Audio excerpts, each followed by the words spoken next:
दोस्तों अमेरिका के लिए एक और खतरे की घंटी है, एक और तबाही की घंटी बज चुकी है। आग की लपटें और भी ज्यादा तेज होने की दिन और तारीख का भी ऐलान कर दिया गया है।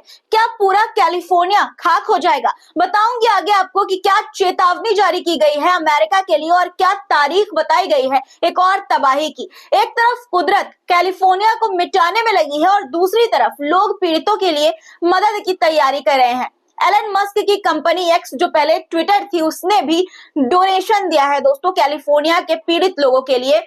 पूरी खबर आगे बताऊंगी। वहीं सैन फ्रांसिस्को में भी तबाही की भविष्यवाणी हुई है दोस्तों।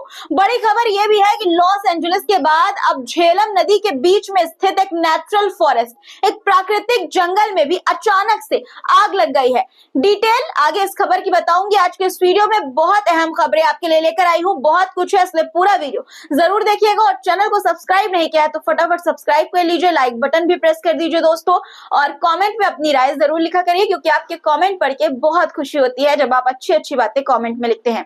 चलिए आप शुरू करते हैं वीडियो। द लाइव टीवी, सच सबसे आगे।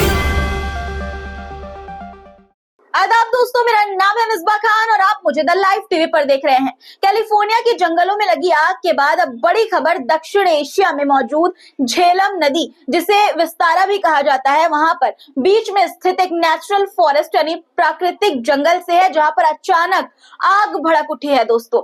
आग ने पूरे इलाके में हड़कंप मचा दिया है। ऊंची ऊंची लपटें, तेज धुआं और चारों तरफ अफरा तफरी। क्या यह कुदरत का कहर है या इंसानी लापरवाही?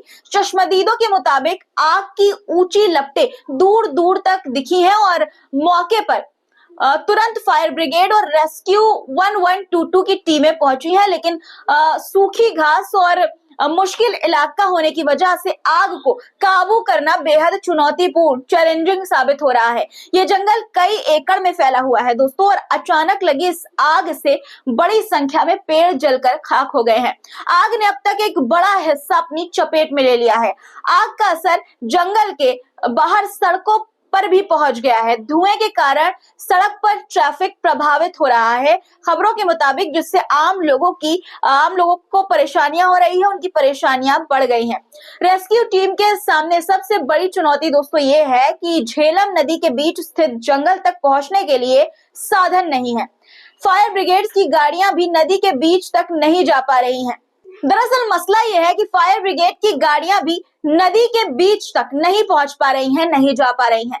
स्थिति की गंभीरता को, सिचुएशन की गंभीरता को समझते हुए प्रशासन ने लोगों को सतर्क रहने की सलाह दी है। हालांकि आग लगने की वजह अब तक सामने नहीं आई है। रेस्क्यू ऑपरेशन जारी है, लेकिन मुश्किल परिस्थितियां आग को काबू करने में बाधा बन रही हैं। जो सिचुएशन है दोस्तों, उस पर आग पर काबू पाना मुश्किल हो रहा है। अब वापस आते हैं कैलिफोर्निया पर। कैलिफोर्निया में फिर से भयानक आग का खतरा मंडरा रहा है। एक और खतरे की घंटी, एक और तबाही की घंटी बज चुकी है। आग की लपटें और भी ज्यादा तेज होने के दिन और तारीख भी अब सामने आ चुके हैं, खुलासा हो चुका है दोस्तों। हफ्ते से आग की गिरफ्त में अमेरिका के कैलिफोर्निया का लॉस एंजलिस है। अब तक अरबों का नुकसान हो चुका है और अब इस नुकसान के आंकड़े और बढ़ सकते हैं, क्योंकि कैलिफोर्निया वाइल्ड फायर टीम ने दक्षिणी कैलिफोर्निया में संभावित रूप से खतरनाक आग की स्थिति की चेतावनी दी है, जिसमें बताया गया है कि दक्षिणी कैलिफोर्निया में 30 हवाएं 60 मील प्रति घंटे तक पहुंच सकती हैं और नमी का स्तर सिर्फ 3% तक हो सकता है। ये हालात और ज्यादा इलाके में आग लगाने के लिए बेहद ही खतरनाक है दोस्तों।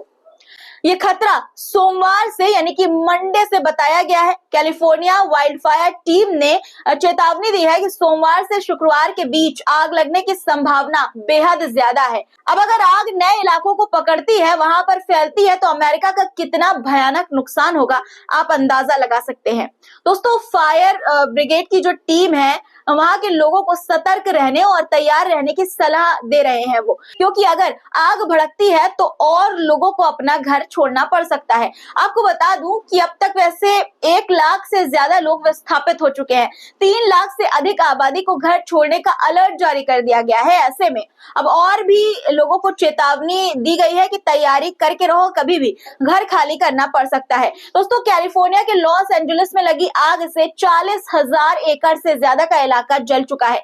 12,000 से ज्यादा इमारतें आग की चपेट में आकर तबाह हो गई है। बेघर हुए लोग गजा के लोगों की तरह ही टेंट में रह रहे हैं, दोस्तों, रहने को मजबूर हैं। इस तबाही को देखते हुए एनएफटी कलाकारों का एक समूह, एक ग्रुप जिसमें क्रिप्टो पंक्स के निर्माता भी शामिल हैं, उन्होंने मिलकर एक खास एनएफटी संग्रह लॉन्च किया है जो लॉस एंजलिस की भयानक आग से प्रभावित जो लोग प्रभावित हुए हैं, जिन्हें नुकसान हुआ है, उन लोगों की मदद करेगा।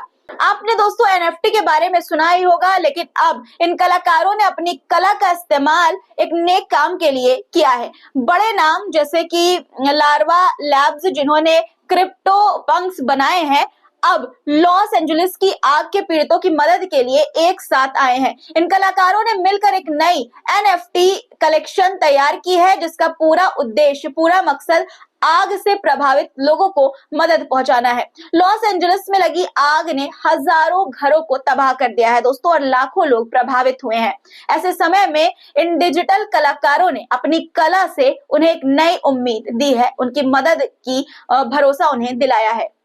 खबर यह भी है दोस्तों कि ट्विटर ने अपनी कुल कमाई का 25% हिस्सा जो है वो कैलिफोर्निया के जंगलों की आग से प्रभावित लोगों को दान करने के लिए दिया है, दान दे दिया है। दरअसल कुछ लोग सोशल मीडिया प्लेटफॉर्म एक्स पर, जो कि पहले ट्विटर था, उस पर जो पेमेंट आता है, जो पोस्ट करते हैं उस पर जो पेमेंट आता है, उसे लेकर डिसअपॉइंटेड है क्योंकि कम पेमेंट आया है, और वो सवाल कर रहे हैं लोग उस ट्विटर पर कि हर कोई इस बार अपने एक्स भुगतान से निराश है, और दोस्तों जो पेमेंट कम आया है उस कम पेमेंट के आने का कारण पूछ रहे हैं। जिसके जवाब में कुछ लोगों ने ये जानकारी दी है कि ट्विटर यानी कि जो अब एक्स है, उसने अपनी कुल कमाई का 25% यानी कि 25% हिस्सा कैलिफोर्निया की जंगल की आग से प्रभावित लोगों के लिए दान किया है।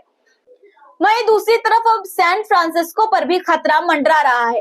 तो क्या सैन फ्रांसिस्को भी लॉस एंजलिस की तरह, वहां के जंगलों की तरह आग की लपटों में आ सकता है?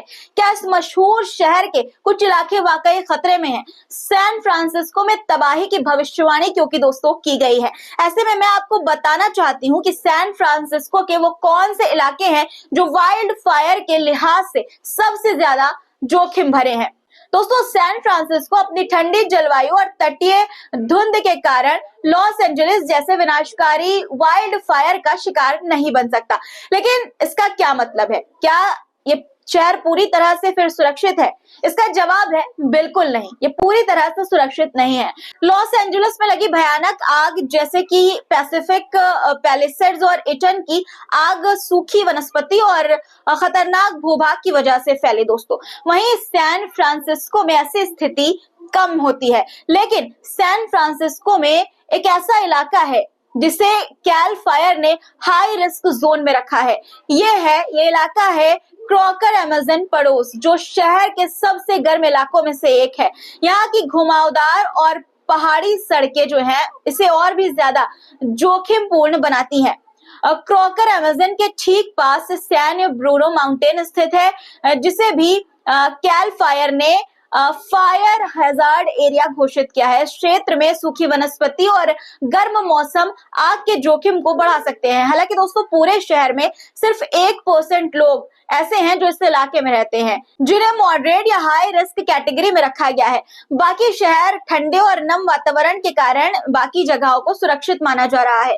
फायर डिपार्टमेंट ने साफ किया है कि सैन फ्रांसिस्को में लॉस एंजलिस जैसी स्थिति की संभावना कम है, लेकिन क्रॉकर अमेजन और सैन ब्रूनो माउंटेन जैसे इलाकों में सतर्क रहना जरूरी है। तो दोस्तों, कैलिफोर्निया के जंगलों में आग के बाद अब पूरी दुनिया की नजरें इस खतरे पर, इस खतरनाक हालात पर बनी हुई हैं। लेकिन एक राहत की बात यह है कि कई लोग मदद के लिए आगे आ रहे हैं, चाहे वो डिजिटल कलाकार हो या फिर ट्विटर जैसी कंपनियां, सब ने मिलकर पीड़ितों की मदद के लिए हाथ बढ़ाया है। हालांकि दोस्तों ये बात बेहद ही दुख की है कि गजा के वक्त में इन लोगों की आंखें बंद हो गई थी, ये सारे लोग सो गए थे। आपकी क्या राय है इस पूरे मुद्दे पर, इस पूरी स्थिति पर कमेंट में जरूर लिखिएगा। और चैनल को अगर आपने सब्सक्राइब नहीं किया है तो फटाफट सब्सक्राइब कर लीजिए। लाइक बटन अभी तक प्रेस नहीं किया है, लाइक नहीं किया है यानी वीडियो को, तो लाइक भी जरूर से कर दिया करिए। फिर मुलाकात होगी कुछ नए मुद्दों के साथ, तब तक के लिए अपना ख्याल रखिए, क्योंकि ख्याल रखना बहुत जरूरी है। खुदा हाफिज।